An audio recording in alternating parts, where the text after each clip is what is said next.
Tu as entendu? Qu'est-ce qu'il y a? Tu n'as pas entendu? Et qu'est-ce qu'il y a? Tu as entendu les pas derrière la porte? Et si, j'ai entendu. Surtout, j'ai entendu que ça fait 5 fois que tu me demandes si j'ai entendu. Georges, il y a des pas. Mais des pas? Des pas, mais quels pas? Des pas qui couinent, et qui crissent, et qui recouinent. Qui recouinent? Oui, comme s'il se reprochait d'avoir crissé, et puis Et puis? ils hésitaient entre crisser et couiner. Tiens, et qu'est-ce qu'ils ont fait? Ils ont couiné. Et tu me réveilles à 3h30 du matin pour des pas qui couinent? Georges, crois-moi, un pas qui couine, c'est un pas qui a quelque chose derrière la tête. Marie-Gisèle, les Gantés Mouflons fabriquent des escarpins, mocassins, chaussures à semelles qui piquent depuis que la poulaine n'est plus à la mode, c'est-à-dire depuis Louis X le hutin. Bien. Grande Semonde m'appelle pour me demander de régler leurs problèmes de pointure. Bon, je suis capable de reconnaître à 100 mètres les yeux bandés et par mauvais temps, une espadrille qui braille, une chaussure qui couine. Bref. Et moi, à moi, Georges Ganté Mouflon, tu oses dire que je ne suis pas capable de reconnaître un pas et de lui dire ce qu'il a derrière la tête? Georges, ça recommence. Maintenant, ça crapouite. Marie-Gisèle, mais est-ce que tu veux ma ruine? Georges, tu es sourd ou quoi? Ça sent le patibulaire à plein nez, mais fais quelque chose. Marie-Gisèle, c'est dans ta tête. Dans ta tête! Quoi? Et dans la tienne? Qu'est-ce qu'il y a? Rien. Tu ne vois rien, tu n'entends rien, tu ne lis rien. Même pas les journaux. Si au moins tu lisais les journaux, le devis dans le pied des gens, tu saurais qu'il y a dans cette ville depuis 3 mois un cambriolage criminel toutes les 2 heures. Oh, bah, on a encore 20 minutes comme ça. Ah non, là c'est trop. Qu'est-ce que tu fais là? Je me lève. Et pourquoi? Comment ça, pourquoi? Cela fait 10 minutes qu'un sadique double chromosomé rôde devant notre porte. Et toi, la seule chose que tu trouves à me dire, c'est que ta famille a connu Louis X le hutin. Marie-Gisèle! Non, il n'y a plus de Marie-Gisèle.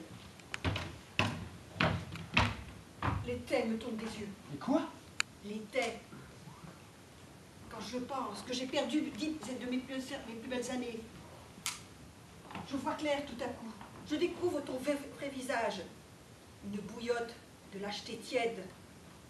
Il aura fallu qu'il les menace en la demeure. Péril. Quoi? Péril en la demeure. Non, menace. C'est fini, Georges, l'étouffement. À partir d'aujourd'hui, je suis libre. Et je dis menace en la demeure. Il aura fallu qu'il ait menace. Mais qu'est-ce que tu cherches exactement là? À me ruiner? Hein? À me réduire à la famine? Tu veux que je mange des miettes de topinambour sur des cartons usés? Quand je pense que j'ai perdu mes 10 plus belles années à tes côtés, à côté d'un vendeur de tatane. Oui, parce que t'es qu'un vendeur de tatane, hein, un soldeur de grolle, qui au premier assassin venu lui donne sa femme. Alors que nous, les moissons fleuries-pintades, on a éduqué les rois, on leur a pas vendu des grolles. C'est un moisson fleuri-pintade qui a appris à lire à Pépin le Bref quand il était petit. Alors c'est pour te dire. Ah, et tu sais ce que tu lui as dit au soldeur de tatane, comme tu dis, quand il t'a amené pour la première fois au bal, hein? Qu'est-ce que tu lui as dit quand il t'a apporté ta première pantoufle de verre? Hein? Tu l'as appelé mon prince charmant, hein? Bon, alors Pépin le Bref et les autres, ils peuvent aller se rhabiller, ils ne m'arrivent même pas à la cheville. Quand je pense, tu insultes un ami de ma famille qui était la générosité même, alors que pour me conquérir, tu n'as été capable que de me donner une pantoufle, même pas la paire. Et d'ailleurs, elle ne m'allait pas. Quoi? Une pantoufle Ganté Mouflon que j'avais faite de mes propres mains, elle ne t'allait pas? Non. Rien de ce que tu m'as fait ne m'a jamais été. J'aurais dû écouter ma mère, épouser un des nôtres, un preux. Ah, tu sais ce qu'il leur faisait aux mégères de ton cru? Pépin le Bref, les preux et les autres? Ils les balançaient du haut de leur donjon. Et ils s'esclaffaient en se peignant une croix blanche sur le gonfalon. Est-ce que moi, un jour, ne serait-ce qu'un jour, est-ce que je t'ai balancé du haut d'un donjon? Mais réponds! J'aurais adoré ça. Tu aurais adoré ça. Oui, j'aurais adoré que tu me donnes la seule chose que je désirais vraiment, la poésie.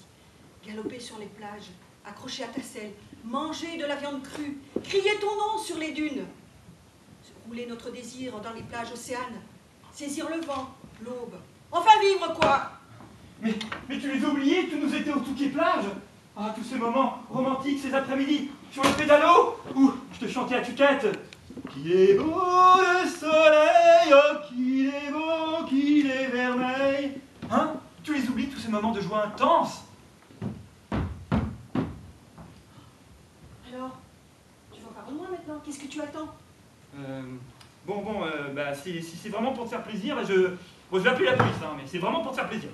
Ah non, alors, la vérité, c'est que tu es un couard. La DHT te défigure. Tu n'as plus rien d'humain. Plus rien d'humain, moi? Non. Moi qui ai créé 2 magasins, Orteils Fragiles et Pieds Sensibles. Orteil fragile. C'est bien ce que je disais. Tu es un dégénéré, un monstre, une erreur de la nature. Mais l'annuaire, où est l'annuaire? C'est ça. Appelle un docteur pour me faire enfermer. Lâche.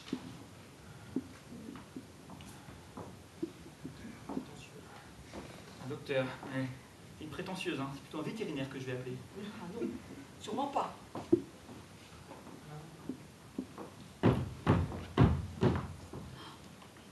Voilà, c'est fini. Mon amour, je te promets, je t'aime, tu sais. Je suis ta fourmi, hein. Non, sûrement pas, hein. Sûrement pas. Comment ça? C'est trop facile. Si au point d'assassin, tu appelles la police. Et tu supporterais que les policiers me voient dans cet état? C'est quoi ce que j'aimerais bien? C'est que cet assassin il rentre dans l'appartement, qu'il t'étrangle. Qu'est-ce que Un je donnerais pas pour être à sa place? Un assassin. Si au moins tu étais un assassin. Ah, tu vois. J'éprouverais des frissons avec toi, pour une fois. Hein, tu vas trop loin, Marie-Gisèle. Tu vas trop loin. La coupe est pleine. Et alors?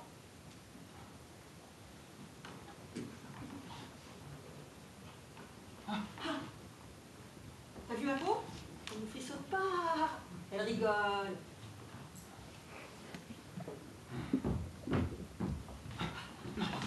Oh, tu m'aimes? Oui, je t'aime. Et je te demande pardon. Ah, mais moi aussi.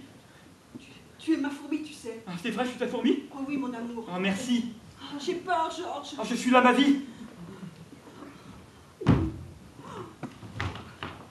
Monsieur, dame, bonsoir.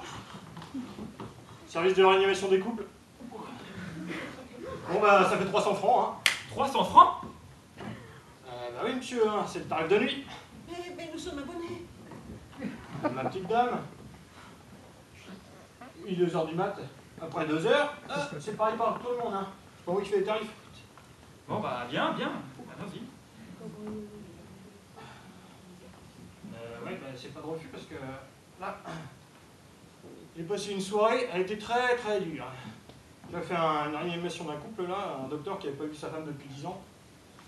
Oh, c'était une belle scène, hein. Moi, il a fini par lui mettre un bon direct. Mais bon, je pense que là, ils ont pris contact. Hein. Et puis, on sait jamais, quand elle va se réveiller, peut-être que ça va s'arranger. Enfin bon, en tout cas pour vous, comme ça se passait bien, et que ça fait quand même plaisir, je vous ai fait 125 pas, hein, au lieu de 100. Ça me fait plaisir, c'est pour moi. C'est très gentil. Bon, plaisir la petite dame. Bon bah, bonne soirée, hein, puis à la prochaine. Allez, bonne soirée. Il est très bien. Ah, on a bien fait de s'abonner à cette maison. Hein. Et non seulement ils ont un personnel sérieux et qualifié, mais il est bien. On va se coucher, mon amour? Oh oui, chérie.